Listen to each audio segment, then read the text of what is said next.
let's get started. Thank you for being flexible on the timing. Yep. Yeah. So tell us a little bit about your current situation and what I can help you with. So I'm level 254. I'm currently doing normal lucid with my guildmates. Normal lucid, normal will. I join normal gloom parties whenever there's mega for it. At this point, in anticipation of the Starforce cost reductions and whatever events may occur during Destiny, I'm looking to see what I should be prioritizing in terms of upgrades for my character.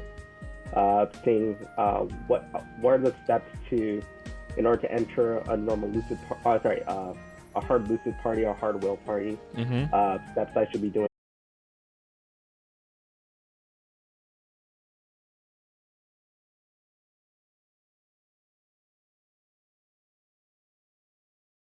Party, you're doing the normal?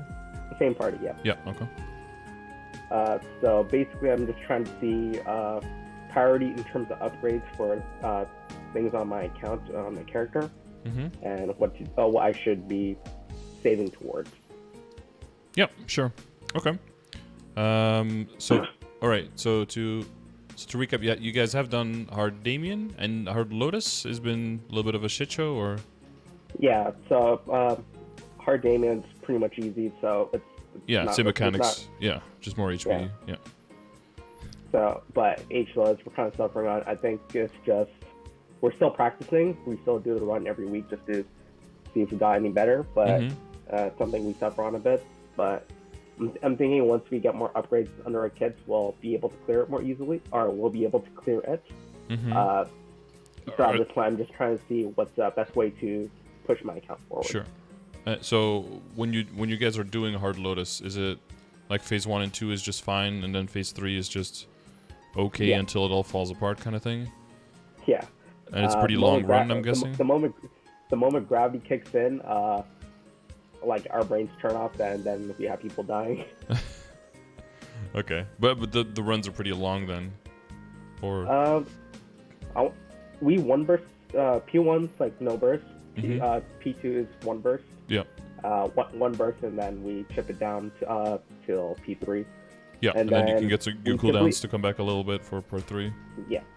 And then when we get into part 3, we typically bind when the first laser starts. So when the platform hits, that's when that's our indication for starting our burst. Sure. We typically get about 2 to 3 bursts in, so we bring it down to about 50%, 40 to 50%. But then at that point, Lotus chipped away at a lot of our lives, and then we're typically down to 1 or 2 people. And for them, they might be able to do it if they got like the full amount of time to do it. But at that point, they don't typically clear it. And what's the team composition look like?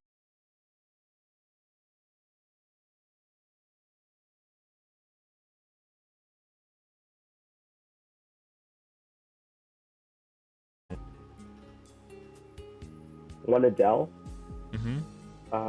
one Pathfinder, and there was one more. Is there a Kana or another support, or? No support, so it's just DPS. I'm guessing the Night Lord is the one surviving? Oh, wait, it's a DA. It's a DA. Oh, DA, okay. I'm guessing the Night Lord is the one surviving? No, it's the hero that survives the most. Oh yeah, that would be my second guess, yeah. Between me and the hero. Okay. Because the Night Lord has Dark Side to be able to immune like all of the stuff falling, right? One thing you can try, if you find that some people are just having more trouble surviving than other people, is that whenever there's platforms, that the people who have more lives or had better survivability kind of try to lure Lotus away from all the other people. And then I friend the laser. Yeah, exactly. So that there's one less thing that they have to worry about, and if that saves even like a few lives here and there, that can postpone or like at least delay like the cascade of failure into more panicky play, more pressure, you know, one person dying out, less DPS, slower run, you know. Sure. That could be something that you try. If the Night Lord is having trouble with like dying out, definitely make sure that they keep the charm thing right on Lotus for the slow, and that they definitely like abuse the shit out of Darkseid, right? Because they can jump into all the stuff falling from the sky where Darkseid doesn't do any damage. Okay. Make sure that they know that, and yeah, but make sure that you, if you're doing multi-party people, it's always with desync and everything, you have to be super clear from the platforms. If you're soloing, you can be pretty risky because there's no one to desync with, right? But if there's multiple people, sometimes you jump to the right, you don't hit the platforms, but the other person will just not see it anymore and it'll be gone. And that could just be, that can be 1, 2, 3 lives. Another thing, I don't know if everyone is using it, and people might not have the matrix slots for it yet, but blink can be very useful, because if platforms are gone, just jumping and blinking up can, and you know, as long as you don't get like knocked out of the air, can be enough to also just stay up from a laser, even if there's no platform at all. That's something that Hero uses a lot, so it definitely works for him. Yeah. I think it's something we will need to incorporate more since future bosses and all that stuff. Yeah, the rework has really just made it way more useful. And the last, I guess the last tip would be just liberate your Genesis weapon for the iframe, of course. You know, that should. I'll wait for Destiny and get my 8-second iframe. Yeah, that should help quite a bit. But yeah, I guess it's for Lotus specifically. And Lotus will get more and more comfortable as everyone is upgrading towards doing Hard Lucid and Hard Will. Have you guys attempted those bosses at all yet? No. We've just been waiting for our BAs to catch up first. Sure. Once we're comfortable with everyone hitting like a certain BA, like I think we're trying to play a bit safe, aim for like 2.5, chill for everyone. I don't think I hit that right now. Once we do that, I think we'll be able, if some people can overcompensate, some people under, that's fine. But I think we're just not at that point yet. Sure. Wait, hang on for a second. You're saying the music is loud. It's like way quieter than normal. Plus, like I'm looking on OBS and you're like way louder. I guess sure. Like the music for me is at like minus 35 decibels, and he's talking at like minus 10. Like the music right now when I'm talking is already louder than the music, and I'm talking like this. Are you guys serious or are you guys trolling? Okay, please continue. Yes, sorry, so I didn't hear, sorry, I was preoccupied with Hard Lucid, Hard Will, because normal is still taking a little bit, so you guys are like not really trying yet, or? We do it pretty fast. I think it's just the BAs that we want to just confirm. Normal Will is just something we started last week. We did a couple practice runs the day before, and at that point we were actually able to start clearing Normal Will on practice. So we just started our normal, or we just added Normal Will to the bosses that we end up doing on that day, which is Saturday. Right. Okay. I think once we're more comfortable in terms of getting, once we survive with more lives in, once we survive with more lives in Normal Will, specifically for Will, yeah, quicker. Okay. But since we just got our first clear, it's like might as well wait it out a bit more and get more practice in. And do you feel like people lose? Where do people lose most of their lives? P2. I think I don't really know what happened. I think I only lost. I'm not really sure. I didn't really get to watch like any video of what, where were people specifically losing lives. But I think it was mainly P2 that it was happening. Okay. So as long as you can get to part 3 with enough lives, then you should be fine. Yeah. Once we got to part 3, I think I only died out once. The person that went in with the least amount of lives had 3. They were down to 1 on the clear, but they survived a long time with just 1 life too. So I think it's just once we get more used to the regular runs, we should be better. So it might be a combination of some factors there. I will give some similar advice that I did to Lotus, is that the people with more lives can try to like lure the for Will, especially is like, do people die just to the healing reduction and like before the test, or also during the test and having problem with the test itself? We had one buggy test, and on the second test of P2, it bugged out for some reason, where no one died, but we still didn't get the segment unlocked. I think it's during the in-between phase with the webs and everything is where people are dying. Okay. I think at this, or for me, I have a bit more survivability and a bit better gliding in terms of my path. So I and knockback resistance, right? Exactly. So I typically try to stick around Will, just especially when he's in the left corner, because that's like a death trap, especially if the test just immediately starts. Yeah, because even just inversion can be enough to mess up a test. It might be the case just that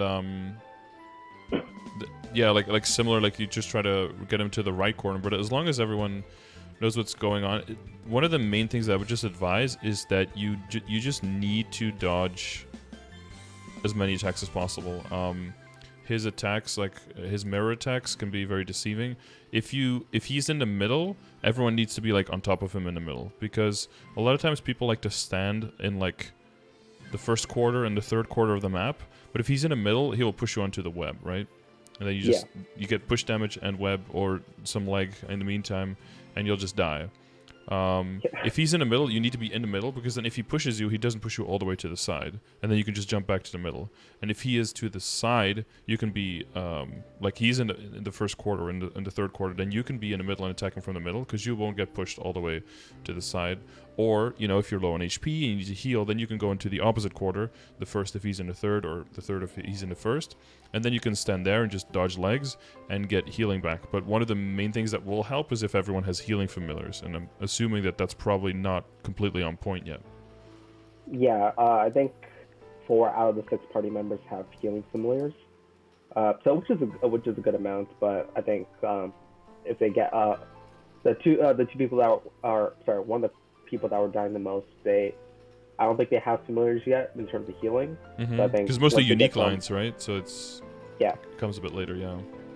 So I think once they're able to start farming in Windbridge, they should be better. Yeah. Because he has the mechanics now. It's just I think he's just dying out sometimes before the test happens. Because you guys have the arcane, at least you have the arcane power. Is everyone else like around the same level and with the same arcane power and everything? Yeah, I think actually no. I think one of the players that we were running with, they're a bit lower in terms of being able to do more than just 1x damage to Will, but everyone else is well above. Oh, Hero Chris says some of the party doesn't farm at all, so no familiar income. That's it. Okay. Yeah, that's something that, as long as in total, I mean, the more, the easier it'll get, but, the boss is designed around being able to do it without familiars at all, right?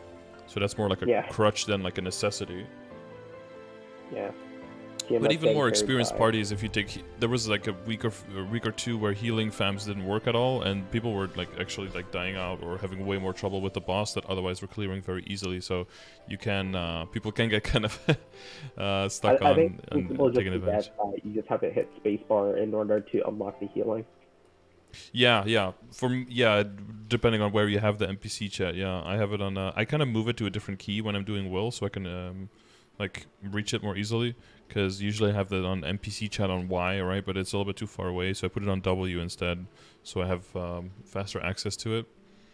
But for me, when I started Maple, I was always like dedicated to like the basic set or the basic keystrokes, and because of that, like I'm permanently like stuck on using those keys. I could never imagine deviating from attack being control, facing NPC chat. It's like ingrained into me at this point. Yeah, I only pretty recently, like probably like 6 months ago or something, finally moved my world map away from the W key. It took me a lot of like remapping of my brain to stop, because I was instantly just, because I put blink on there because I needed blink access for a black mage, and I didn't have any other keys available, so I had to move that away. And for like, I don't know, I want to say for like a month or so, I was just constantly blinking all over the place every single time I was doing my dailies, because I wanted to go to the world map, boom, and my finger already pressed it before I could even think about it, and I had to like unlearn doing that again. But now I have an extra key available, and now I just move my mouse to the top left, click world map, and It's pretty, you know, it's not as fast for that other function, but now I have access to blink during Black Mage, which is of course just, you know, a lifesaver in more than one situation. So yeah, for me, I actually had like one of those mini or smaller versions of the keyboard, and then I realized I recently switched back to like my older like full scale keyboard because of the page up down, all that stuff. Because for me, it's like those are where I keep all my utility skills and when I need it for bossing. So yeah, you got so many boss skills, right? As DS, like you have to use all of them. Like for us, Metamorphosis, Dark Metamorphosis is a damage skill, but also an iframe. And since the damage buff itself already has a high uptime, after the first use, you use that as an iframe instead. So I always have it on the 6 keys because like that's where I instinctively go for just any utility skill. Like everything else is reachable just on my one hand, so the second hand is just dedicated to those utility skills.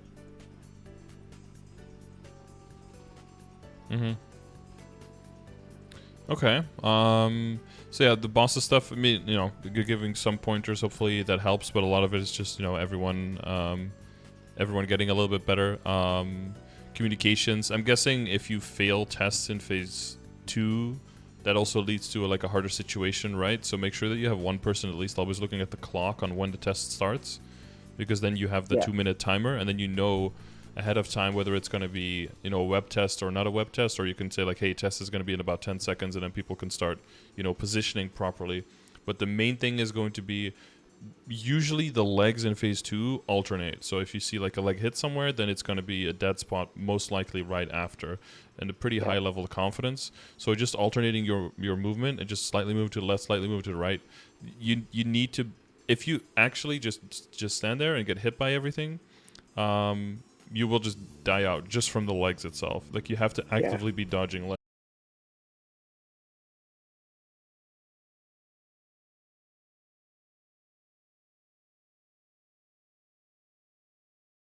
So the tests are set to 3s. So it's not immediate in our head that okay, you need to reposition yourself now because the next part of the test is about to start. And when the crack happens, it's when you're first doing well, it's not, you don't immediately assume that you had to keep on walking to the right in order to get hit by the next leg, because when you see it, it's already too late. You have to already be there to get hit by it. Yeah, there's a particle effect, right? You see a particle effect that shows where the leg is going to be. So you move into a particle effect, and then you wait for the leg, and then you move, and then as you move, you see the next particle, and then you move, and you stop in the next particle effect. You get hit, and then you start moving towards the next particle. Yeah. And yeah, basically you can't start moving just when you see the particle effect. You already have to be heading over to it. And I think that's why our practice runs failed a lot. But I think we got to a point where, okay, keep moving if it's crack. If it's no crack, just stay to the left. That's it. Yeah. And we eventually just ingrained it to ourselves. And the main thing that usually goes wrong is like after the third one, people like flash jump over and panic jump back to the left, and if it's back-to-back crack, then sometimes they're too far to the left to make it to the beginning of the test again. Yeah. That usually helps a lot. Yeah. So if you're gliding as a DS or something, you can like glide back, but always have have one person that's clearly looking at the middle of the map and being like, crack, don't get hit, corner, you know, one of those two things. Yeah, it's been a challenge in terms of I've been starting to use glide a lot more. So locking my key skill in order to stop flash jumping, just because most of the bosses moving forward, I'm going to need to be able to glide.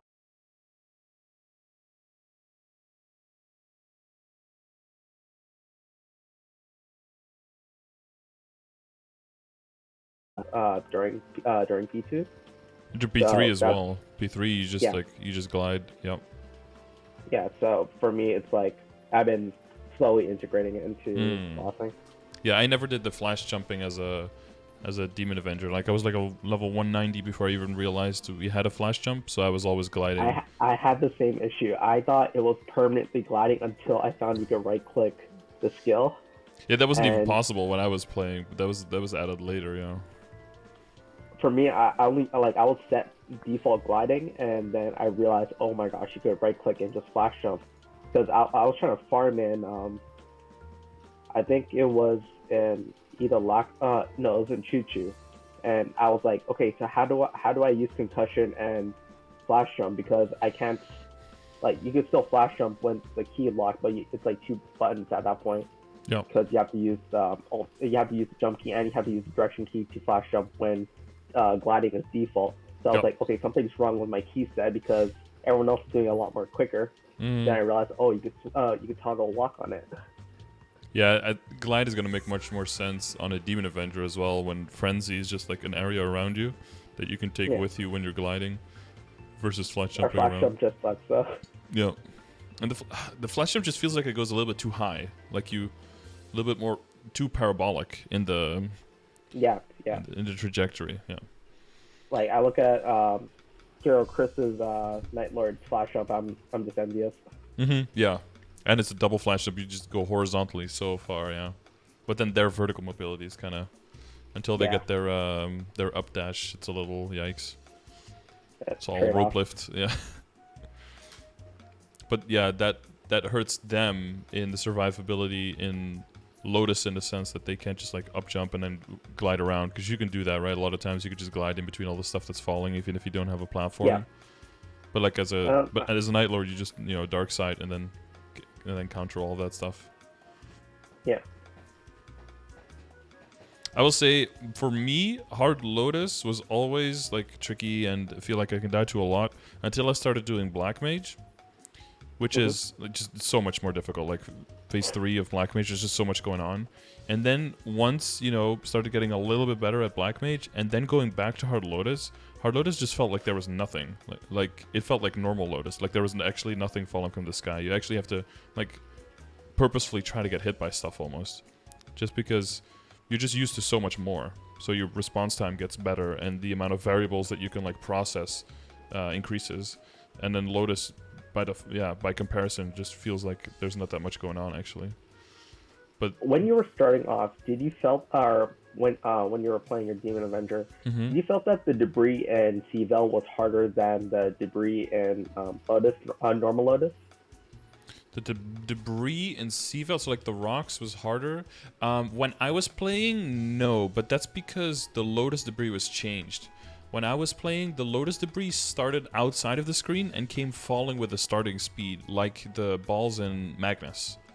Oh, okay. But then later they changed it that they're materializing on the top. So that's what I was learning with, which was, if you start learning, it's like throwing you into the deep end of the pool, right? Like, it's not great, but if you can get okay with that, and then they move you into the shallow end, well, now the shallow end is like cakewalk, right? So that made the boss instantly a lot easier. But imagine if, like for Magnus, for example, you could see the balls materializing on the top of the map before they fell. The boss would be infinitely easier, because now you have so much more information that you can use to gather, like, oh, should I move to the left? Should I move to the right? You can make so much better decisions. Yep.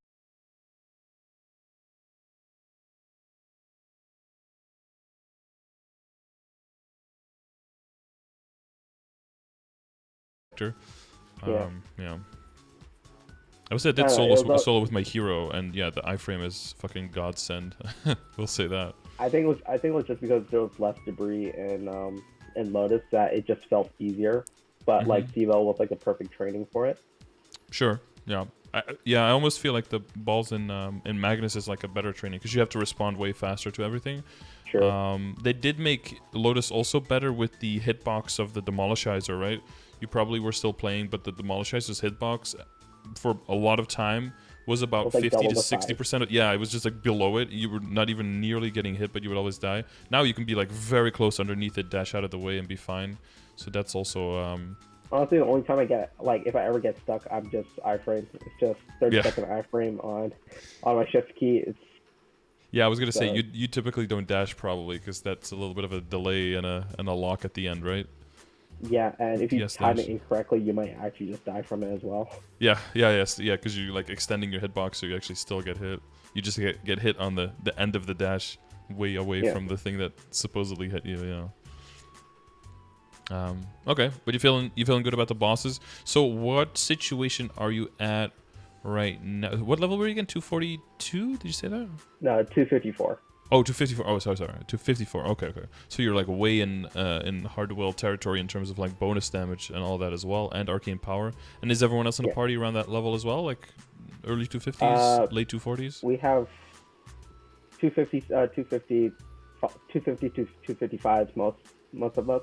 We have 1 270 because he's power leveling as much as he can. Okay.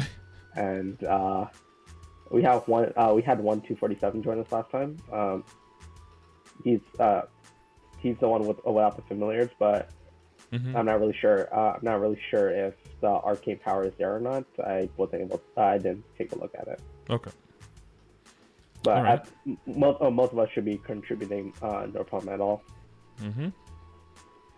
Okay. I think for me, the question is like, so I came back. I took a break in August, and I came back in last week of March, and I've been saving since then.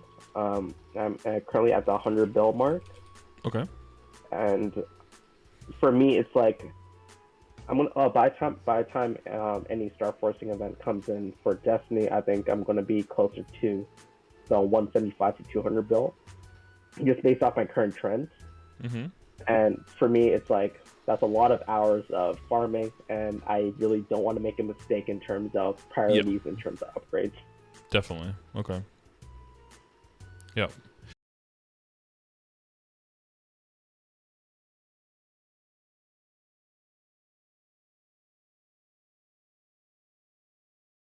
Definitely could. I mean, if you throw that money on a character, even now, like off event, you're easily going to like 35, 38k stat, or maybe even up to 40, right? Maybe. Yeah, but of course, ideally we want to get past 40 with the big event. If you get some lucky here and there, if the Shining Star Force happens, right?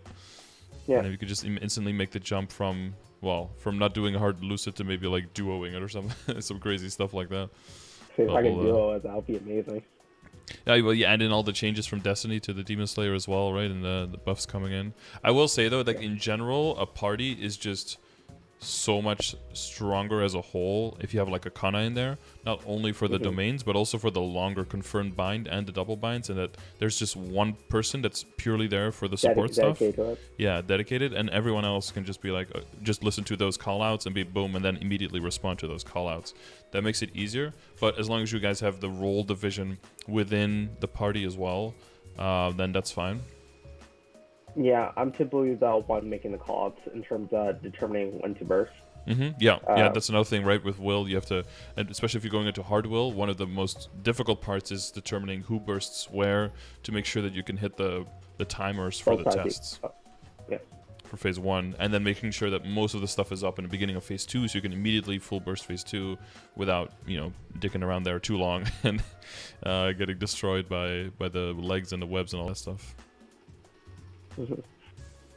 So, what were you? Well, I guess let's look at all the peripheral stuff first, right, and see where you're at.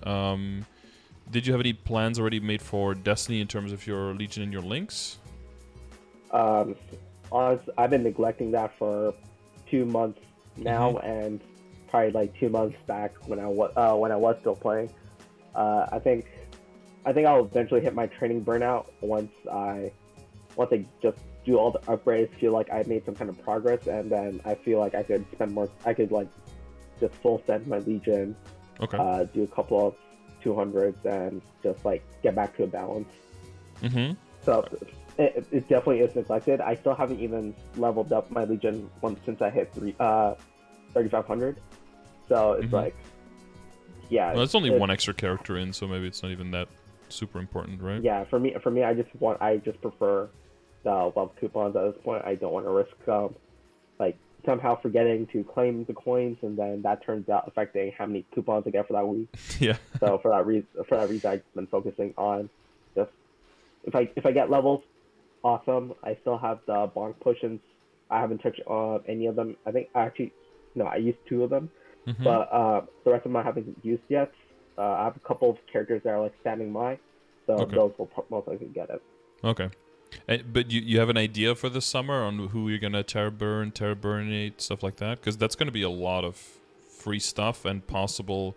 I would say like basically 2 quote unquote free like rank double S Legion blocks, and 2 level 3 links and or bossing mules if you are planning to eventually get into that. Because if you are getting into the habit of like having a farming Kana and everything on the side, and the totems are going to go, you know, either to the Kana, either to the main, either to side characters to level them up, then the extra income that you are kind of, you know, relying on now, that's going to have to come from either bossing mules or nothing, right?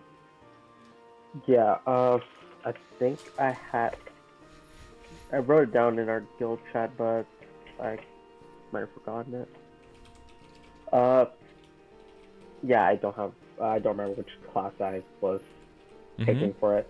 You mean AB or something? I don't know. It's possible. Most bursts. Maybe, but I don't think I was feeling AB for the burn.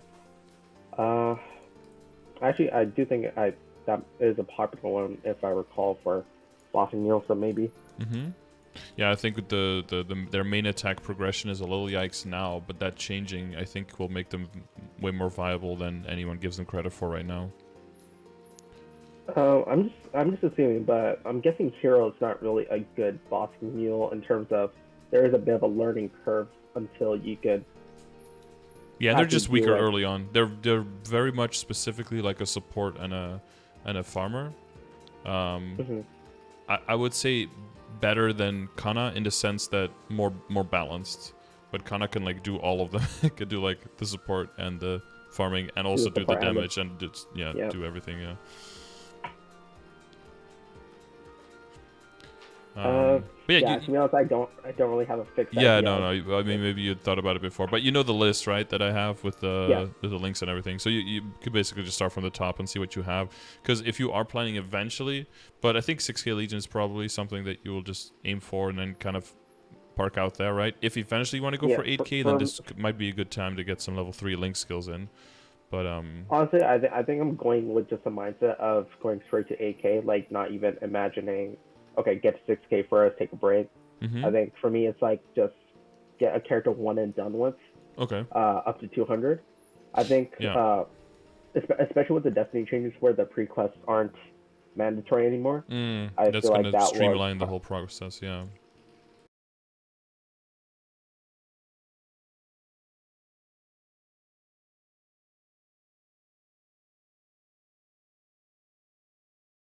I'll ever need. And then just go from there.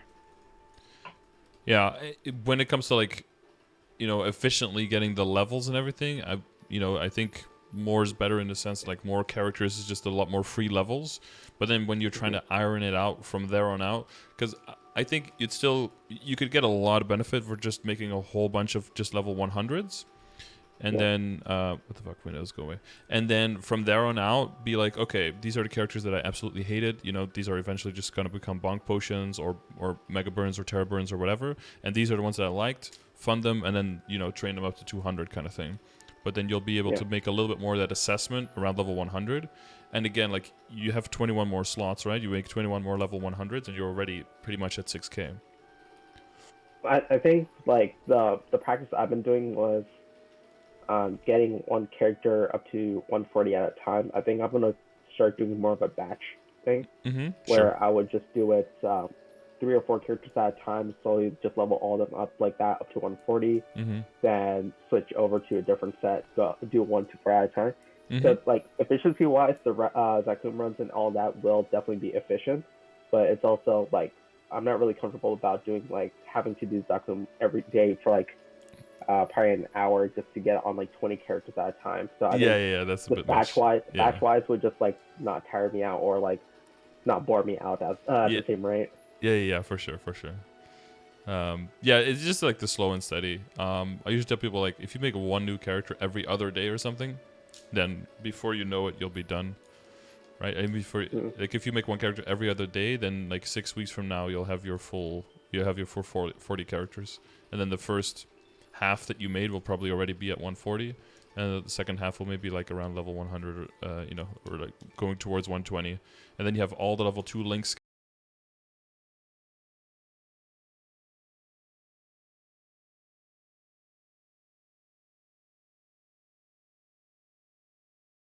to you so that you can optimize in any situation that you are. And all of those little stats added up together, you know, it adds up to being a lot.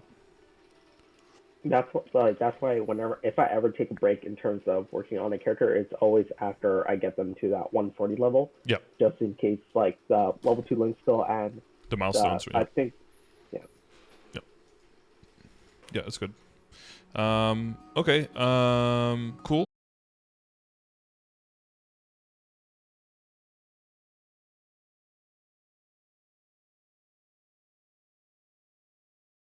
Yeah. I've been pretty consistent on that one at this point. Yeah, so it should be 2. Well, so 1 Terra burn with a Terra burninator in the beginning, and then bonus rewards for creating a new explorer. That's gonna get a bunch of free stuff, and then also a Terra burninator, and then there should be a phase 2 of the whole event with like a second Terra burn, basically. So as long as you have a plan for maybe an explorer, and for 2 to Terra burn and 2 to Terra burninate, as long as you have that, like, you know, kind of figured out for your account what you think makes sense and what you want to work on, then, you know, once the event rolls around, you're set and you don't have to start wondering about it then. So you have a few weeks to figure that out. True. Okay. Yeah, at this point, I've been just dedicated farming at this point, which is kind of rough. It's like, I see the Legion in like full into like the magic attack phase as well. So yeah, that was whenever I do bossing on Kana, I always just swap on to magic attack and but yeah, at any time, like recently I've just been full sending farming. Like I almost neglect everything else. Before I used to do daily bosses on my main, and now I just do like Arcarium, Magnus, and Bon Leon and Ran Maria. Then that's it. I don't even consider Zexum anymore.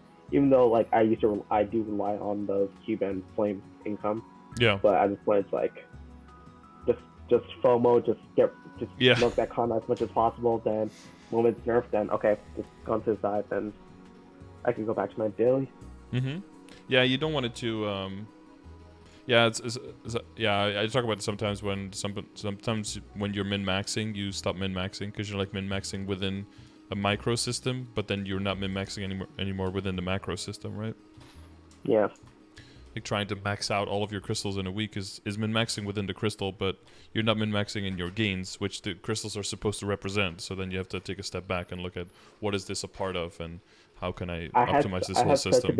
I had such a big FOMO with this event where I've been capping on multiple characters just for the event. But then my guild leader here, Chris, he was like, okay, the amount of time that you spend on this, you could just be Kana farming and get that much more from the methods from the farming instead of just buying out the shop. That was just a huge shock to me, because I was like, I've always just been focused on capping out event shops, because like early on that's where the value is, right? Because every single low-level character that doesn't have can really generate any income can still pretty quickly generate event income, and then your time becomes more valuable. But the further you go, the opportunity cost shifts.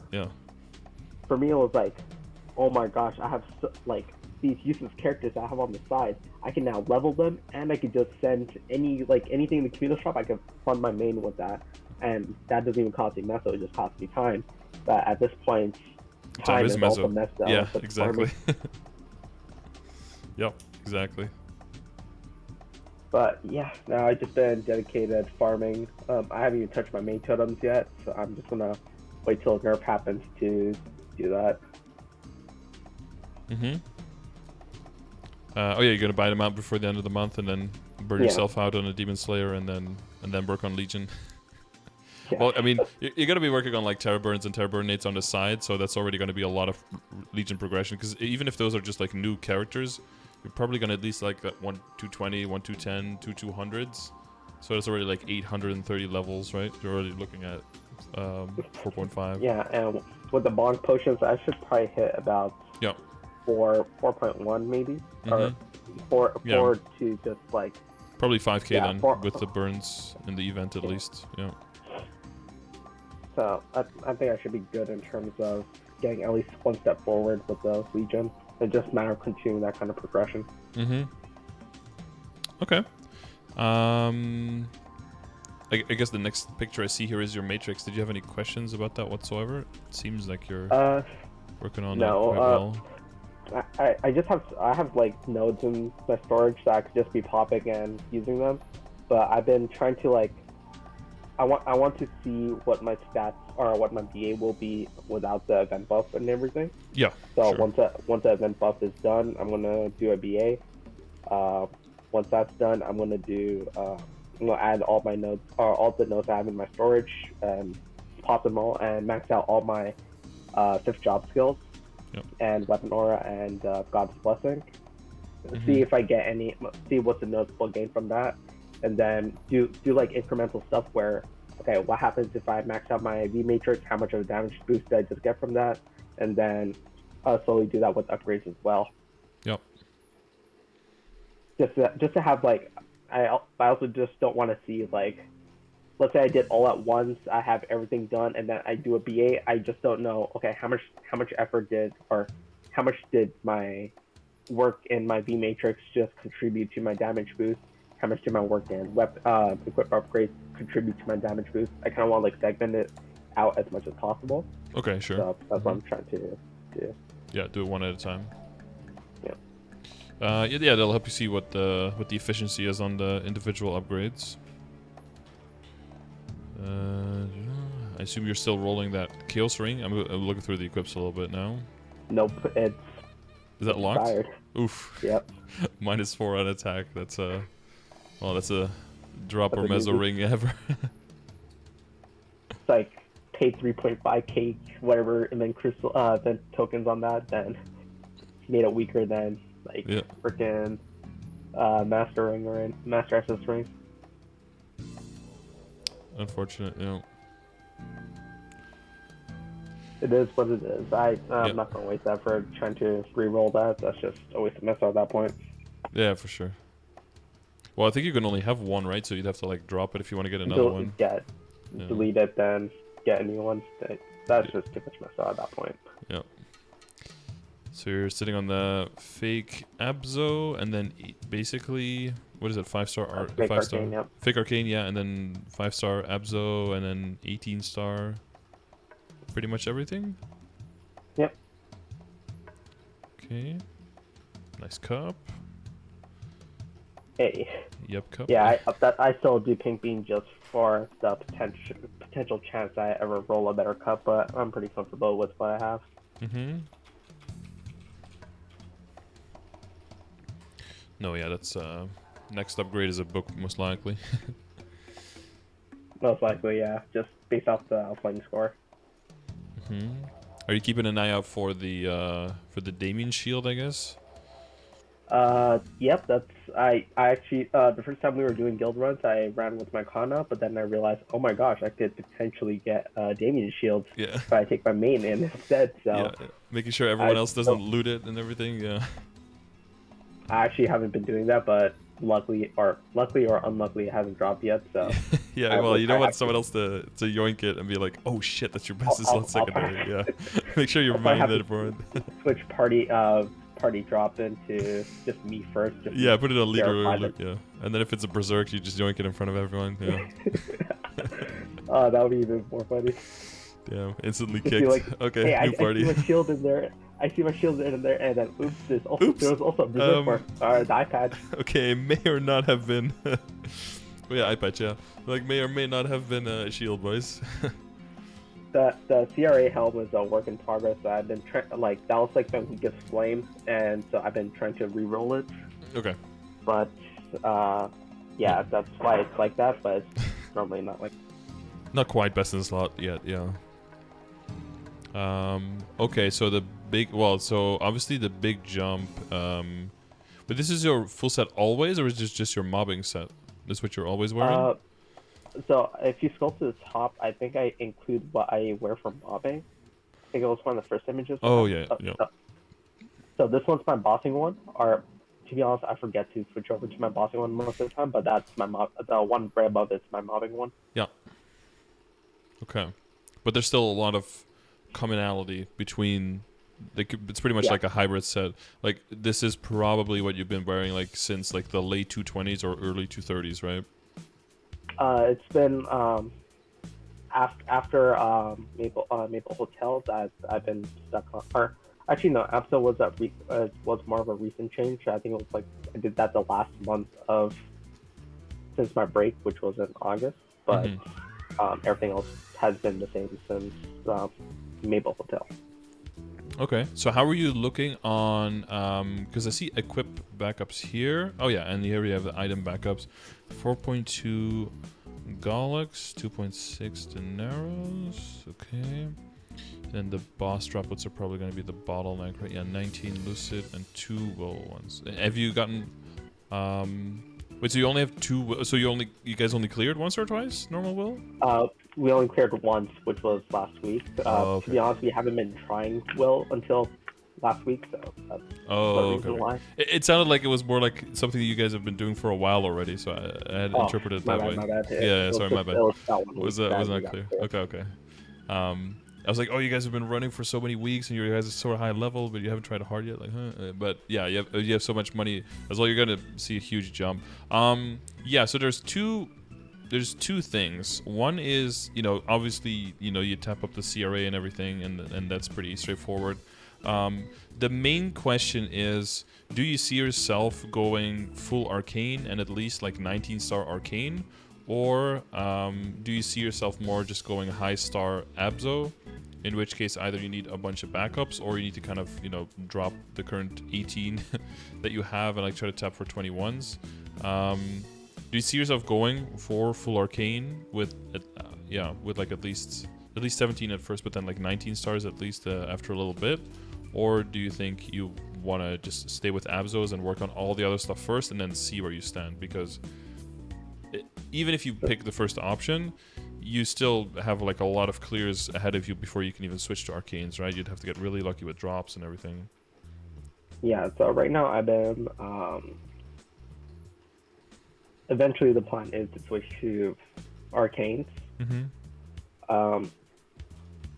Right now, I've been talking to a couple of people to see which equip I should be getting with the droplets. Most of them seem to suggest doing the weapon first, just because, which could be right. But like, I think it was 20-star Abso, 19 or 20-star Abso is equivalent to 17-star arcane. Is that around the correct there. comparison? Yeah, around there. Yeah.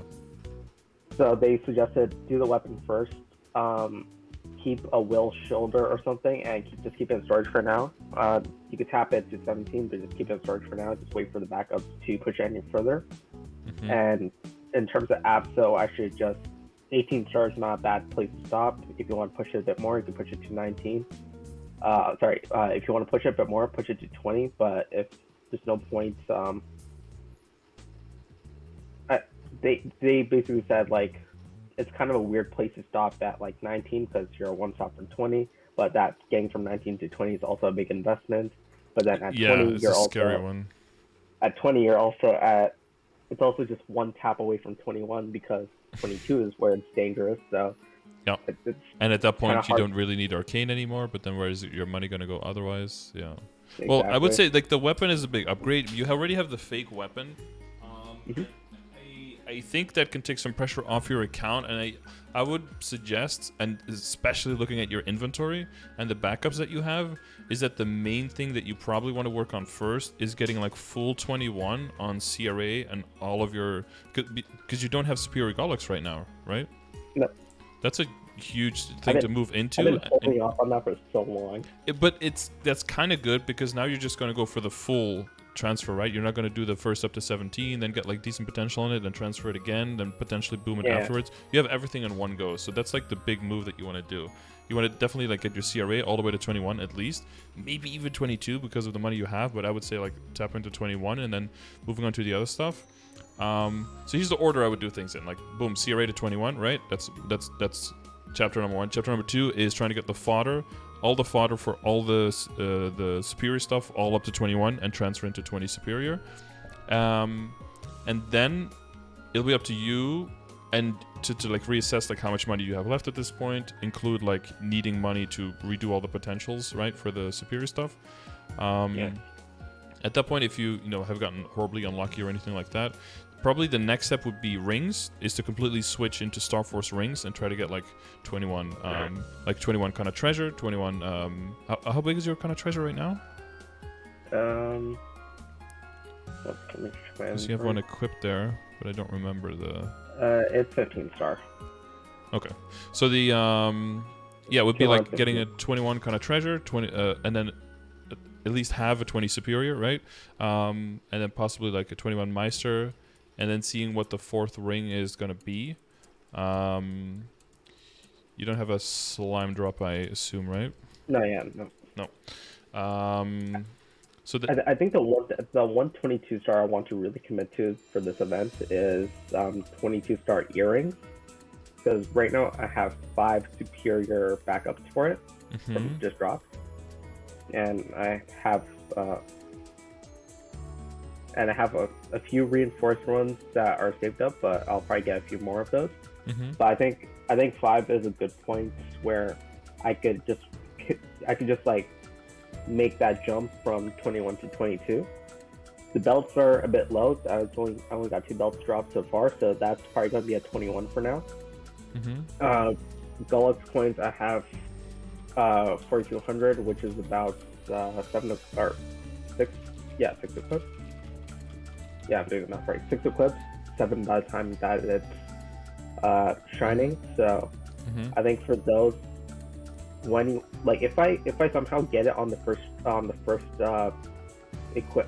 ring and the first pendant, then I might push those to 22 star. But let's say I boom first and then I'm on my second ring and my second pendant, then I'll stick to just a 21, because I'll still have enough backup for a third one.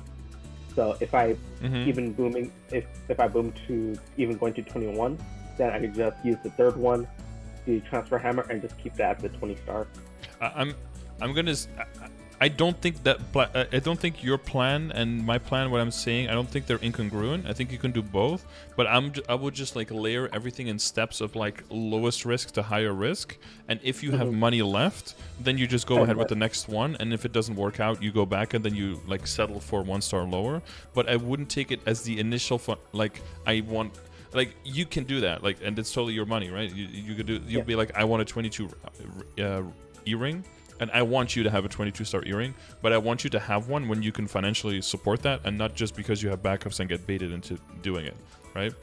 It's better to have your whole account, or basically keep sitting on the 18 star Abzos and on a fake weapon, and have everything else be 21 stars at the end of the event, rather than having like a 22 star earring and have the same stuff as now, but then have like a few still like event rings in there instead of a 21 star with good potential, because overall that's going to give you less gains, right? Yeah. So every further star you go, it's going to become inefficient, and those backups aren't going anywhere. If the next event comes out after that, and again, remember, there's 20% off coming, right? So even then, a 5, 10, 15 with 20% off, it's still, and you have backups for superior, you can still tap it to 22 after that. Yeah, and then you have more 21s that can buffer you to make sure that you don't lose that much damage, and you can still do all the same content. Yeah, for me, it's like I come to accept it's a or definitely a good possibility that we don't get shining. Like I've considered it as like 50-50, where let's say we get shining, okay. So if we don't get shining, I still get 20% reduction, and I just wait for a 5, 10, 15, and that will still be equivalent of getting a 5, 10, 15 plus almost 30%. It's just pretty much, yeah. And with how much money you have, that should be like quite a few 21s. So the main thing I would say is like, boom, C rate to 21, fodder to 21, tap into 20, and then work on rings. So like an extra kind of treasure, an extra Meister, right? So that you have at least like 20 superior, 21 kind of treasure, 21 Meister, and then you should have more than enough coins at that point as well to have at least 1 reinforced and a reinforced backup. So hopefully you can get to like a 19 or a 20 reinforced. And if you have that, then you can like go back to the top and be like, okay, I still have like, you know, maybe you got like super lucky, you still have like 60 or 70 bill lying around. It's like, okay, I'm gonna go for 22 CRA, and then you could be like, okay, or you want to tap the superior first from 20 to 21. Those upgrades I would say are like similar in level of gains to risk, honestly. And if you get that done, I mean, then you could just be like, I'm just gonna save everything for potentials, and then I'll circle back later on another event. But if you get super lucky and you have a whole bunch of money left, then you can work on the other accessories, right? You can work on the Sweetwater accessories and that kind of stuff. Yeah, I actually had a question about that. At what step do you think I should tap the Sweetwater pendant? Because that's my transposed one, and right now it's 3-line. So I feel like, as far as having to rework it after paying the Star Force, it's going to be like the least difficult one because the potential is already there. What stage would you put that in terms of upgrades, and how far should I push it? So it's because I don't think it's in the pictures. It's 3-line stat, and it's how many stars is it now? I did not include it. No, it's okay. I think some of the damage gear. Yeah. Yeah, I don't think I included it in terms since it was in my inventory. But yeah, right now it's 7. Right now, 16 star 3-line flame is 99 and 6. So I feel like in terms of just incorporating it, it's just the Star Force that's missing at this point. Yeah. So at what stage would you put just working on it, just based off the number of dineros I have? You've got a good amount of dineros. Let's see. Where do you put it? Well, it could be one of those that you just stagger 1 star at a time.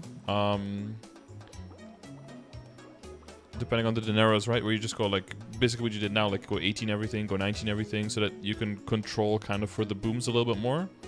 So you don't concentrate all the dineros in like one piece or in one place. I guess I'll put that in the 3rd spot. So like, first spot would be CRA to 21, second spot would be the fodder to 21, and then 3rd spot would probably be like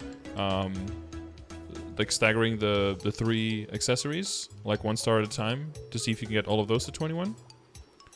And probably in like the same group as the rings, honestly, because you're looking at like the reinforced ring, you're looking at extra kind of treasures, extra meisters, and the Sweetwater accessories. Those are probably kind of like the same group, so those would be like the shared 3rd group, I would say. So you, for the rings themselves, you would should I be working on just doing the superior one first, get that to 21 stars, then work on the everything else? Well, that would be part of the fodder for the superior, right? Would be getting 1 kind of treasure or meister to 21 that you can transfer into the superior. That would be part of the 2nd group, I would say. And then for the 3rd group, we would be making one for them for themselves. So like another kind of treasure or meister for 21. And you could just do it like 1 star at a time, you know. But if you have a fuck ton of money, then you might as well just go 1 item at a time, right? It doesn't really matter that much.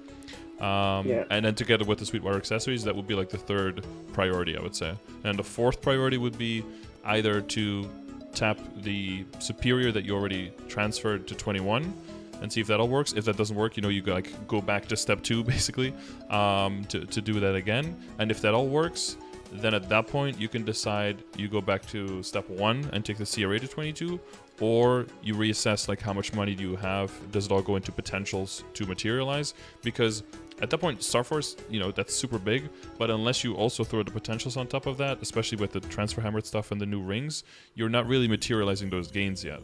And if you do, you're easily looking at like being like 40k stat basically. And if most people in your party do that, but probably won't, but like if you do that and some people in your party also make some decent gains, that is a jump from like comfortably doing normal Lucid and Will to just being able to do hard Lucid and Will basically. That would be a crazy jump if that's how it turns out. Okay, so I just want to take some better notes on this one. So priority for equips, you would start with pushing CRA. Even when you're doing the staggering part, would you still focus on just one equip at a time, or do you still want to do you still recommend staggering? That's more if you're on a budget, because you want to make sure that your money works for you. right? And that you don't end up with potentially no gains. If you're looking at like 150 plus build that you have, you do whatever the fuck you want in whatever order you want. Unless you're like dropping down to like 20 bill or something, and you're like, I'm just going to go hard on this event, even if I can't do the potential, I'm okay with that.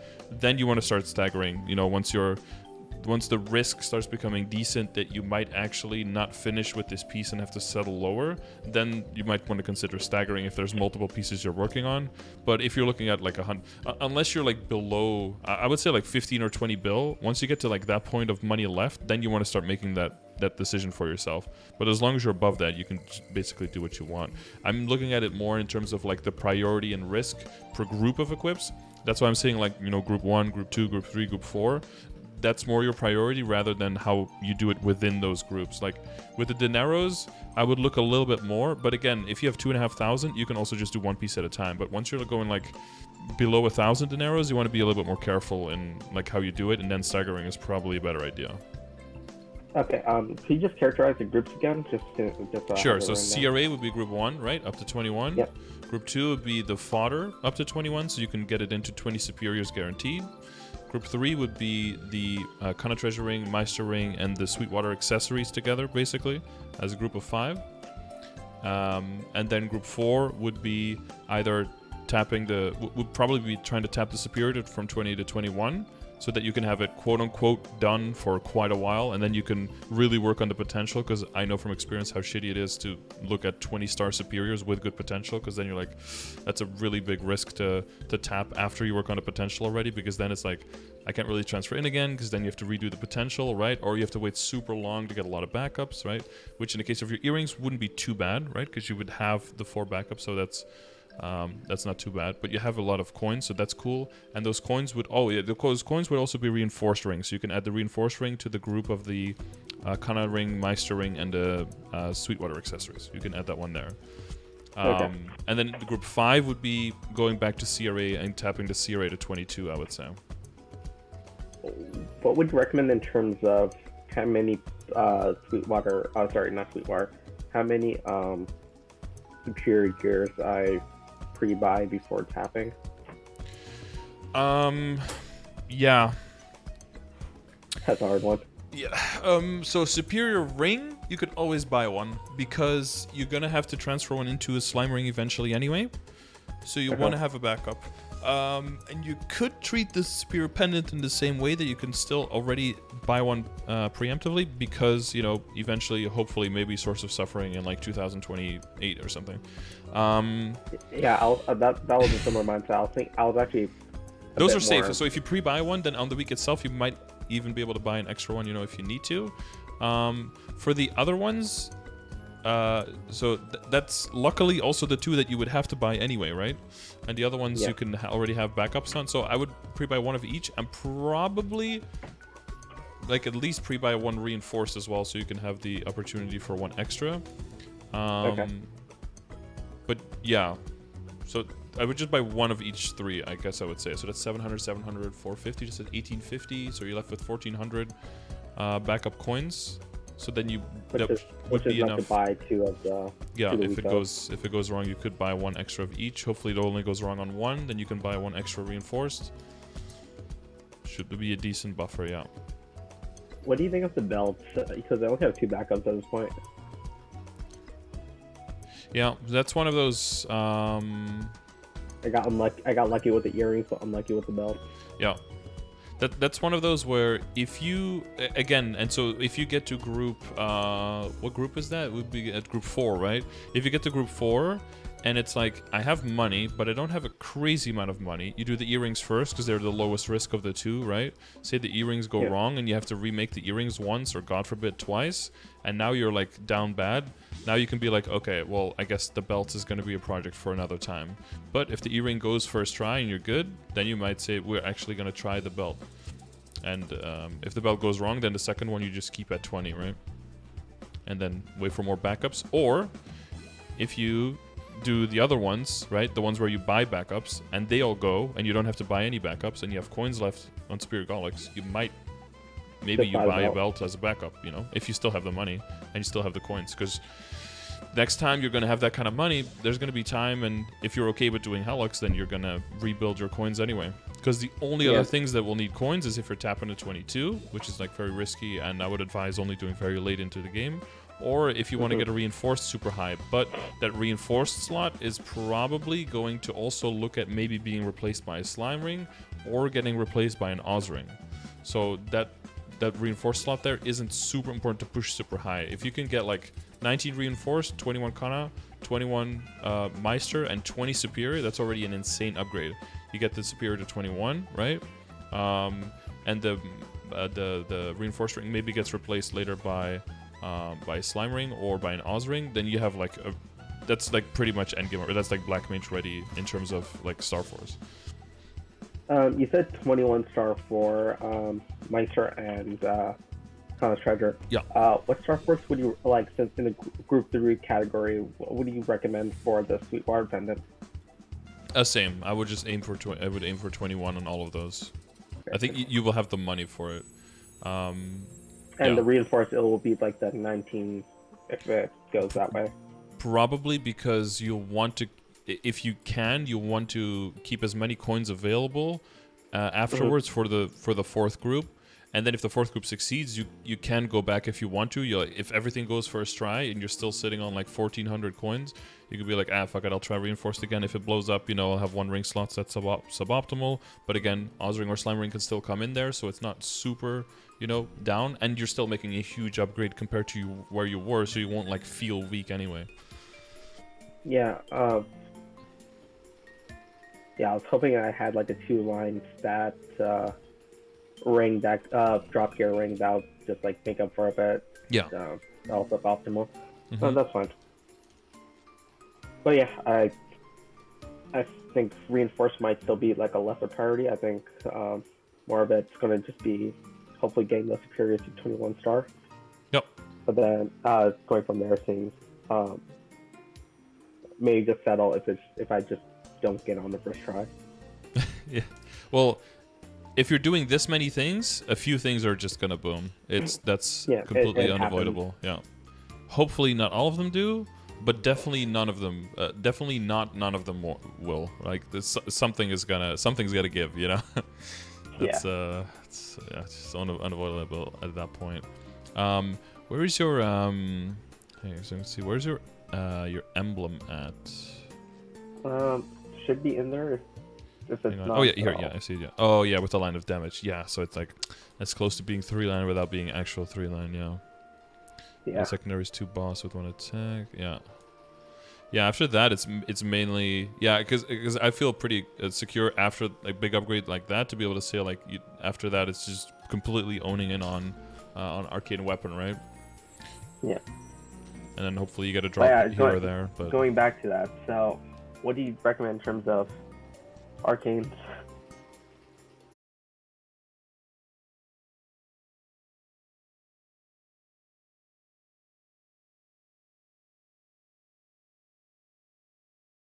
potentials, you're already going to feel way stronger, and you're going to feel that desire to need to get the arcanes way less. And that way, I think it's a good idea to get the weapon. The problem with the weapon, of course, is that if you get making up for it. What do you mean making up for it? Because it's like it's already 15 star. It already has a damage line, and does it have a damage line? Yeah, it has a damage line. It has a boss damage one, so it's one of the harder ones to be able to match in terms of replacing that. It feels like I don't know because percentage attack lines are really strong. So I don't know if it's harder to match necessarily. The reason it might be it's just harder is because it costs twice the resources to make compared to the other ones. True. And they did say that they're going to switch around like the rates of the boxes and everything, right? And there's going to be boxes that you can select, so that's going to be a huge buff for Demonslayer. Because you guys, you know Damien, right? That I run the hard bosses with every week. Like he bought his first weapon, and then he got I think 6 drops, but all of the drops were the other weapon than the one he bought. So he wasn't able to ever. And he's already liberated now, but like he wasn't ever really able to securely try to go past 17 with any of the backups, because I think he bought the one-handed axe and then only got hammer drops, so he was just his hands were tied on that, so that was horrible. You know, once you get we're drops acting with the over boxes, yeah, that thank God that won't happen anymore. The Sing on 18 Abzo I think is fine because the arcanes are going to be solidly an upgrade, and it won't be like a matter of do I even switch or not. You will switch, but I think also it'll give you some time to just recuperate and make your money back, so that once you can afford your weapon, that you can go quite hard on it. And I probably just would prioritize replacing the weapon, yeah, because I think you can still, because the crit rate is dead, the boss damage line is nice, but the boss damage and the damage line together are basically kind of like one prime boss damage line, right? So it's kind of like a one-line potential item if you look at it that way, because you don't really need the crit anyway. And so yeah. so just to make sure I'm understanding, so you would go for a weapon in this situation? Yeah, but I would make all the other upgrades first, like with Shining Star Force, because basically making all those, going from like 17 or 18 where you're at to 20 and 21, it's like adding like 2 weapons like on top of yourself, right? It's like you go from being 2-handed to like 4-handed and just wielding 2 extra weapons, because all of that attack combined together is insane. For me, I honestly can't wait for being wearing a superior set. Like, this is the one thing I've been holding off on for like forever. Like ever since I got my first superior drop in the shop, or in I think it was a belt or an earring. I'm not sure which one it was. Ever since I got the first one, I was considered, okay, so should I switch now, or should I full send the Star Force first before I switch over? So.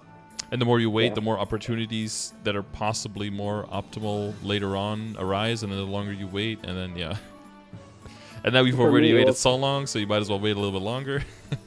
Exactly. For me, like, if let's say my break, I didn't take a break as long as I did, I might have already built my built the superior set, but because I took that break, I just somehow managed to land myself in like the exact optimal spot where Shining Star Force is close enough where I could hold off for a few more months, farm my way there, and instead of being 17-star superior with eventually having tapped those, I'm now potentially in the 20-21 star. If you had continued playing, then you probably would be at the situation that we're discussing to do. You'd be in that situation, and you'd be looking towards using the Shining Star Force to like probably like push the arcanes to 19 with arcane backups, rather than doing the. You'd be like one step further, basically. Yeah. Oh, it is what it is in terms of that break. I don't think I really needed it, but I did kind of need it. Yeah, well, that's good. It's better to take a break and then come back later than to continue and then hate yourself and the game forever. Like, that's not healthy, right? Yeah. Like, my goal, at least for Shining Star Force, or Star Forcing, is potentially breaking that 40k.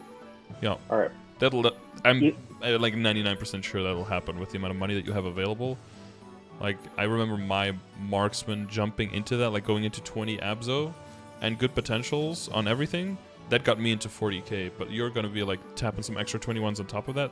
So I wouldn't even be surprised if you get, I don't know, because your Legion is holding you back a little bit compared to my marksman, but once the potentials are done, I wouldn't be surprised if you enter in like 44, 45k area or something. I have like 1k in 1.3 or 1.4k in arcane symbols. In terms of stat from my arcane symbols, I still haven't enhanced. That's true. Like, you don't have a potential badge compared to my marksman. I have to take that into account as well for stats. Yeah, but like my symbols themselves, I haven't enhanced my arcane symbols since level 19 for Chuchu and CJ. So you're stuck at like 300%, or? Yeah, Lacaline is stuck at level 15. It should be at like level 19 and almost done. Arcane 17, Arcana is at 17, still not RE max. Morass level 15, didn't enhance that yet. Esfera level 15, didn't enhance that yet. So, like, I've been holding all this stuff back just to be like, bam, I made so many gains. Just take a look at my gains. Well, I hope you could, like, you know, in one fell swoop, enable all of those, and then all that time of holding out, and all of it will hopefully be worth it. Yeah, I think it will. I think it'll definitely be a jump in content. Being able to, like, Yeah. DS is kind of suffer a bit in terms of we were actually having this conversation in the Demonslayer chat where someone had like suffering in terms of the BA, and it's kind of like you had to get over that molehill in order to get to like that just to get that get a bit stronger. Yeah. And sometimes people just get stuck at that hill. They see that 2.5, they felt like they already invested a lot and they can't just get that jump over. So I'm trying to like avoid that hill at all, just go full send. Taking 2 jumps, 2 steps with 1 jump, yeah. I think best case scenario, you go from like a party that like can't do hard lotus to being able to solo it.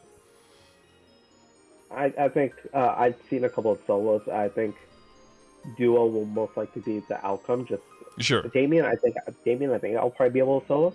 Just Lotus, just because 5 lives, I think it might just be a duo situation. Also, just to make it faster. Because, you got your iframes. I did it on my hero, so my hero soloed at 41k stat. Okay, so. And that was like a 15, 16, 18 minute run, something like that. So it wasn't even like close. Yeah. Okay. Then I probably might actually try it then. Yep. Okay. Well, and like, you've got all the changes coming up, right? You got the confirmed Bane full iframe. That's a whole lot of extra damage. Like having Urda Nova even, like, you know, that might be useful to bind both of the phases and not needing to slow down, right? When you have your burst going, maybe.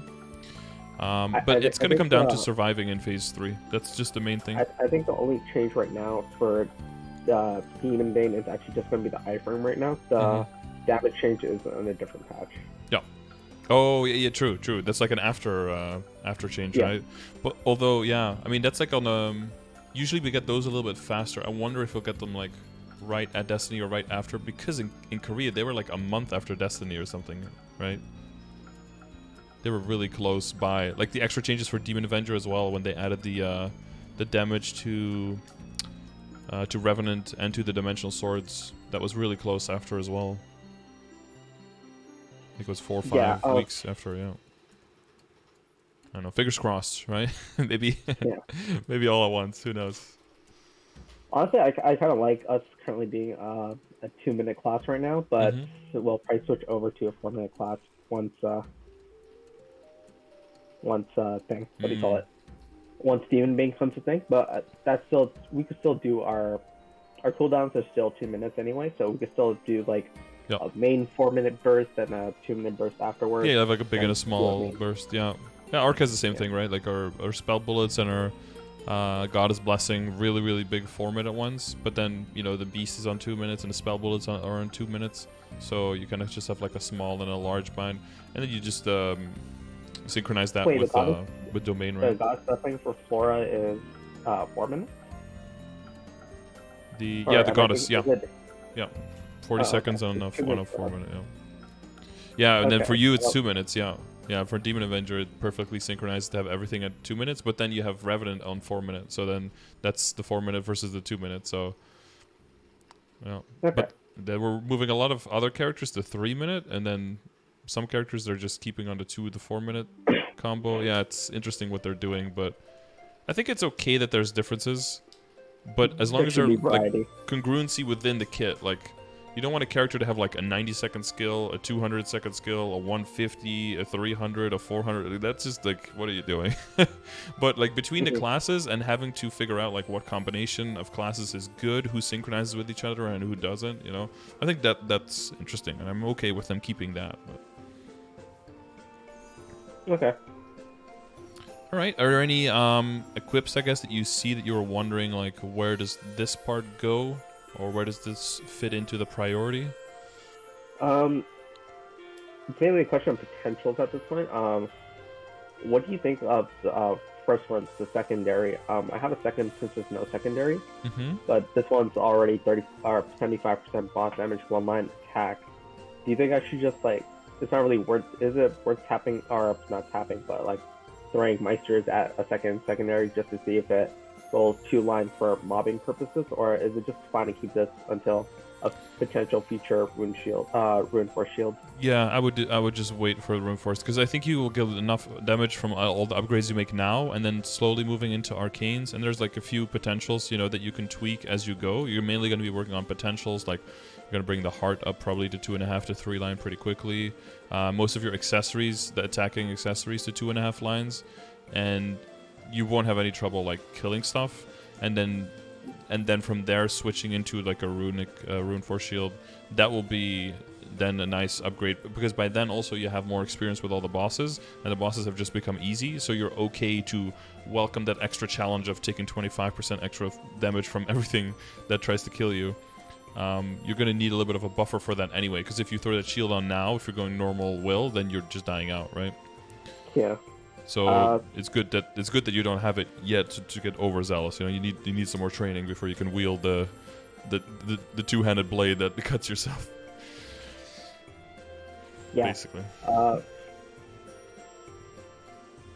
Yeah. So I'd be okay with just keeping this. Yeah. Mm-hmm. I think I have one more question. Yeah, it was rune potentials. Next, like between next potential cube sale versus Star Force event in Destiny, that's probably like a similar time period that I had between me coming back to the game and between me coming back to the game and now doing and the Star Force event that may or may not come in Destiny. Do you think it's like a 3-month period at that point? Is it worth just holding off on working on potentials, or do you think it's just at that point it's not really even confirmed at that point? I should just work on potentials regardless. Yeah, I wouldn't wait for you're talking more like wait for a cube sale, or just go, right? Or just spend as you go. I would just spend as you go, honestly. Okay. Cube sale you can use, like, because what you're going to be aiming for is like at least 2 lines on everything first of all, right? And then you can start to cycle back, and then like the heart and the accessories can go for like 2.5 lines. CRA is going to stay on 2 lines because that's like 8. So as long as your accessories are all at least 2 to 2.5, and then everything else is 2 line, you're like golden. And then if a cube sale comes by, you'll have enough money there because you didn't dig too deep into your wallet for the potentials. If a cube sale comes by, you can use that to like just mass red cube and try to knock out some 3 lines in the same order, like heart first, then accessories, and then the other pieces. But hopefully by then you'll also kind of start looking more into the arcanes, and then it becomes more important to get good flames on there and to work on the potential there, and that's going to be expensive enough. So yeah. Is any point in re-rolling the emblem for now?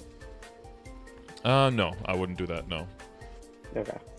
Yeah, because it's like 3 line is possible, but that's also like 30 to 60 mil a bill, and with variants it could be a lot worse too. Yeah, on cube, I got mine in 30 on cube sale cubes. That's kind of like the number you want to look at. Yeah. That's like 40-ish and off events. Yeah. And that was around average. Yeah. 30 bills a lot. Between the median and average. I could probably milk more damage out of just getting a lot more equipped to a more optimal more optimal potential than and switching into arcanes, getting the sets bonus there, getting better flames there, double crit damage on your glove, that kind of stuff. That's all gonna be more important on the arcane, right? I wouldn't do that on this one, but like once you get arcane glove and arcane set, that would be higher priority, I would say. And then once you've fully moved into arcanes, and basically the next step is 19 arcanes, but you need time to build backups, then you can start like min-maxing and looking at your potentials, looking for 3 lines. Hopefully you get the next shield, right? The other shield, you can work on that potential. Maybe your main weapon, go for 2 attack, 1 boss at least, something like that. And maybe then the emblem after that, that general order. Okay, so base almost 3 lining the weapon will be more important than the emblem in this point. Sorry, what would be more important? So like 3 lining the weapon, like as like 2 line attack, 1 line boss, that would be more important than working on emblem. Yes, I would say so, yeah. Okay. So regarding the Dawn set, they were mentioning that a face accessory might drop with that. Is it worth push? Is it like I still haven't gotten Papwork? I think I ran it just like everyone else. I think I ran it at least over half a year at this point. Yeah. Do you think it's worth either tapping an untransposed one? Because right now I have a 3-line untransposed 17-star monocle. Is it worth pushing that? Or do I wait for the Lucid face mark? Or do I wait for Pat mark? As Lucid is the face, right? So that would be replacing the tattoo. Either get the Pat mark or the magic eye patch. I think it's fine to have like a 21 untransposed monocle. Like it is what it is. You didn't get a Pat mark, like whatever. And 21 again. Like the further you go, a 21 item is expensive, but it is not like bleeding you dry in the sense. It's more like trying to go for a 22 with like an insane flame and with guaranteed 3-line. If you already have the 3-line pot, I think it's worth like getting it up to 21. Yeah, because you have the Dineros. I think that's fine. And then the next jump for that would be. Basically, just when you get an eye patch, you try to tap that one to 21, and if you do, then you get to replace, and if you don't, then you don't. If you do end up getting a Pat mark, you can decide to make a second one if you need it. For example, if you need to train Incernium with a lot of damage, and you transpose a Pat mark, and then you roll it. If it gets like double drop or double meso or some crazy stuff like that, you use it for that. But if it ends up getting a lot of damage, then you can re-roll your 21 with 3-line, then you can re-roll that one for drop or meso, and then that'll be. Well, for meso, right? For Cernium, so that you can get your meso gear up while still killing in the area there. Would you put the monocle, untransposed monocle, in, or would you still put that in group 3 with the Sweetwater Pendant being 21-star, or would you put that in like a group 5 where it's not really that much of a priority at this point? I put a group 3, right? With the tattoo, the monocle, the pendant, and then the 3 rings. Okay. Yeah. The face accessory, that's like a question. I don't know, like you have to start running that boss first. You have to get a drop. Probably everyone in the party wants it. There's going to be drop rotation, and it really only starts coming into play if you get it into high star force. So it's kind of going to be like a mini pitched boss drop for you, where you basically will have to get it to 21 as well. Otherwise, you can't switch into it.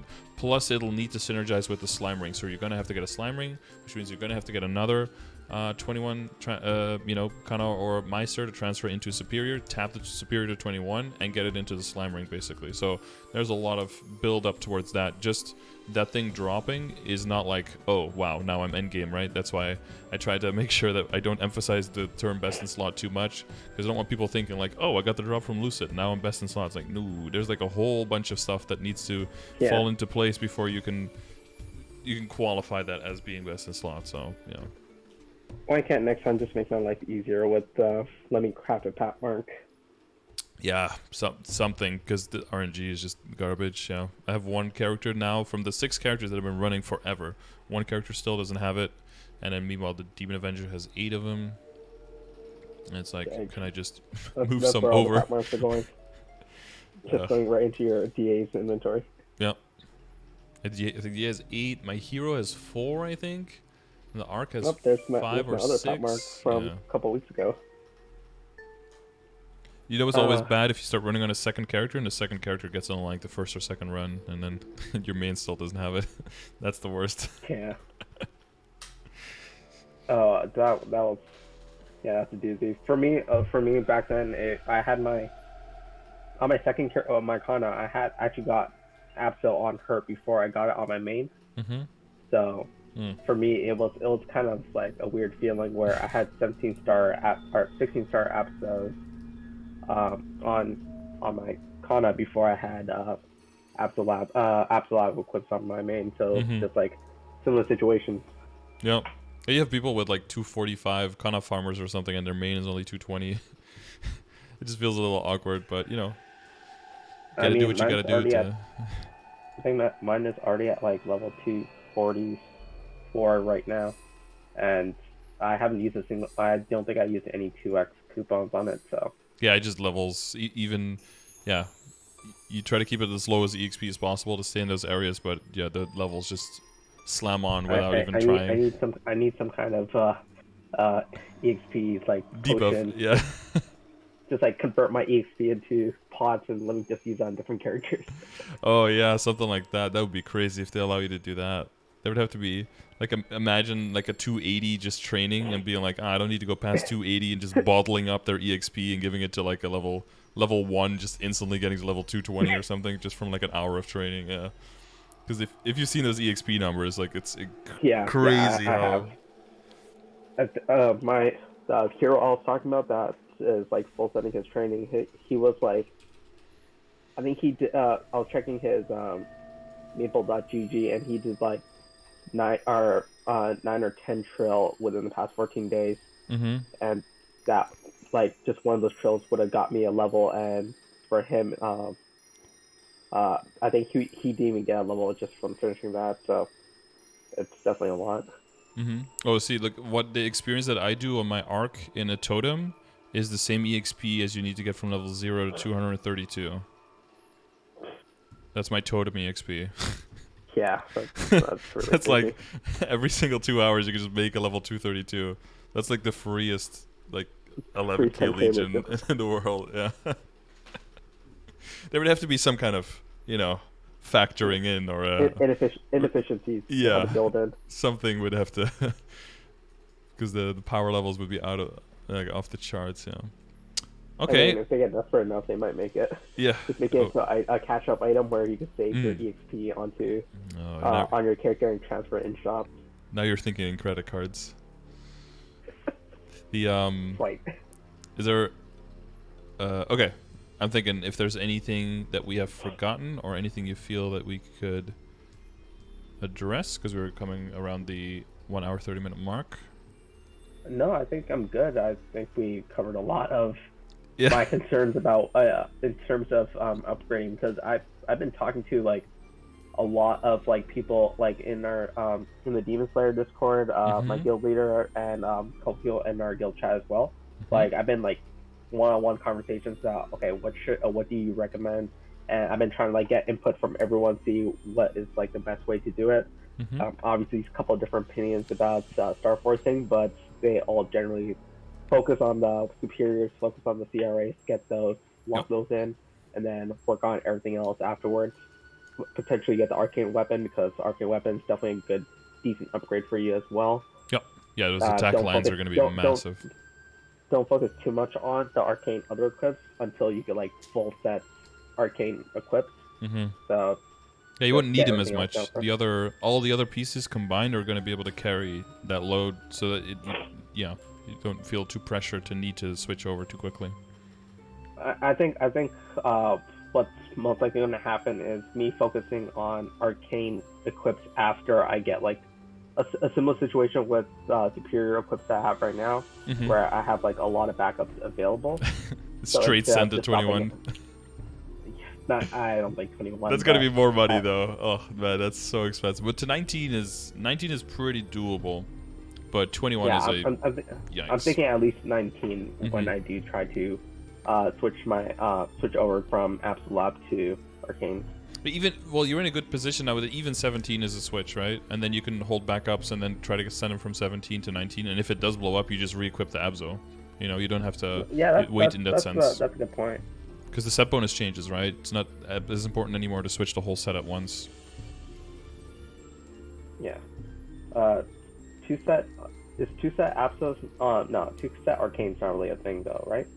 Sure, 2-set Abzo, and because like let's say that you get 2-set Arcane. Sorry, if you get like the weapon, like you get a glove drop and you roll that for double crit damage, you switch out the Abzo glove for the Arcane. Oh yeah. It'll be an upgrade, right? Yeah, definitely with 2 crit damage, yeah. Because you go harder on the potentials, you go harder on the flames, and you're only losing 1 star, so every single individual piece is going to be an upgrade. Yeah, for me, I've been. This is for, at least as far as this event was concerned, the one thing I was focusing on was at least getting the average flame score for my Abso and my CRAs up. I think I got everything to at least 90. 90 to 95 and above. That's why the only one I missed out on was the hat, which I'm just dropping any of my... Yeah, exactly. Because that was on like 6 attack or something. That one needs a little bit of help, yeah. Other than that, yeah, it's all good. Yeah, you're going to be flaming pretty much into perpetuity depending on your standards onto Arcane anyway, so...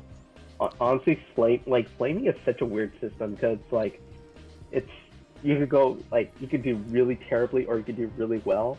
And that's like so different from how potentials work, where there's a certain expectation of, okay, you'll still get like, there's still a minimum stat thing that you'll get, even if it's not your own stat. But what Flames is, it could be anywhere.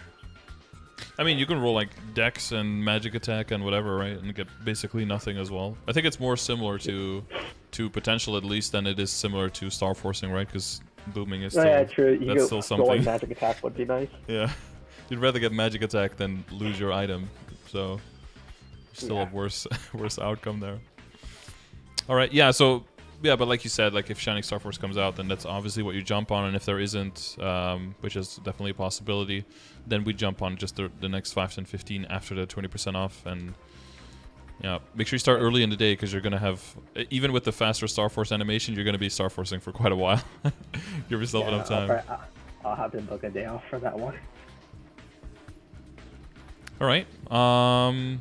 Cool. Any last ors? Any shout outs you want to give people in the chat or in the guild or something? Yeah, I want to thank Hero Chris for helping me a couple of days ago with talking about the crypts as well. And I want to shout out my guild just for stats. We are recruiting. We are doing normal Lucid, normal Will runs. So if you guys do want to join for that, we're definitely willing to take you guys with us. We're hoping to start a second party soon since we have more people upgraded. So join us if you guys want to join for that. Thank you. All right. Well, I pray for you for the Shining Star Force event. Then all of your months of grinding will definitely pay off. And if not, you'll still make massive gains. So either way, I'll see you at the. We'll see like an after screenshot of like a completely different character, basically. Yeah. So yeah, good luck, and I'll see you around in chat. Yeah. Thank you. All right. Good luck. Bye. Bye. Awesome. Yeah. So he is sitting on a lot of money, and he's going to be able to. Honestly, I said take 2 steps with 1 jump. He's probably taking like 3 steps with like a huge leap, honestly, at this point. Ideally, those are not ideally, actually. This is ideal, right? When it comes to like overall money efficiency, the bigger the jump you make, the more efficient it will be. The problem is there is a loss of efficiency depending on how long you take to make that jump, because of course his main character is now weaker than it could have been, which means he could have been killing more bosses. And with the nature of backups with arcanes and all that stuff, the sooner you can get to doing hard lucid and hard will, the more attempts you give yourself on getting backups. And if you get even 1 backup, that's a lot of value in terms of weeks you don't have to run the boss, and droplets you don't have to buy, right? So there is a payoff, but like you said, sometimes you could be so trying to min-max on getting all the value from the shop, and it's like, well, you have a Kana farmer that can just print money. You know, isn't that even better? Sometimes you'll see people trying to min-max dailies on a character just to try to be able to buy out the symbols from a shop, but spending so much time like capping on characters that they don't do their dailies that day, and then basically you just negate every single that you lose more symbols that you would have gained from the event shop. So at that point you're kind of like shooting yourself in the foot. So sometimes it's a good idea to like take a step back and be like, what is really the value of the things I'm going for, and what is the value I can already get, and what is actually a benefit, and what is just like a carrot on a stick that Nexon is like holding in front of me to try to get me to do different content, when in reality it's not really better for what I want to do. Unless you really enjoy the events, you really want to partake, you like the mini games, that's fun for you, then you just do whatever the hell is fun for you, you know? I think that should always be the most important. So if you're in a similar situation, which you probably are not because this is pretty unique, but if you are wanting to maybe set up this kind of situation for a side character that you've been kind of doing dailies on, and you have this kind of inventory on, and you can throw money at it because you want to definitely confirm and play on the character, maybe a character that's getting a big overhaul in the upcoming Destiny update, for example, then hopefully this advice was helpful for you. And if not, hopefully it was still entertaining while you were doing your totem and listening to it on in the background. I am going to go ahead and throw up a totem and try to get to level 280 right now. But if you like this session, I'm glad. If you want one of these, either leave a comment saying that you would like to win with your Discord name so I can contact you. I draw 2 winners at the end of every month. So by next week, I will draw 2 winners. Could be you. If you don't want to wait and you don't like the RNG of that system and you just want to straight up have one of these sessions with me, there's a link in the description on how you can request one. And I will see you in my Discord DMs or in my Twitch chat when I'm live. I stream every day, so I'll see you there. or on the next video. Thanks for watching. See ya.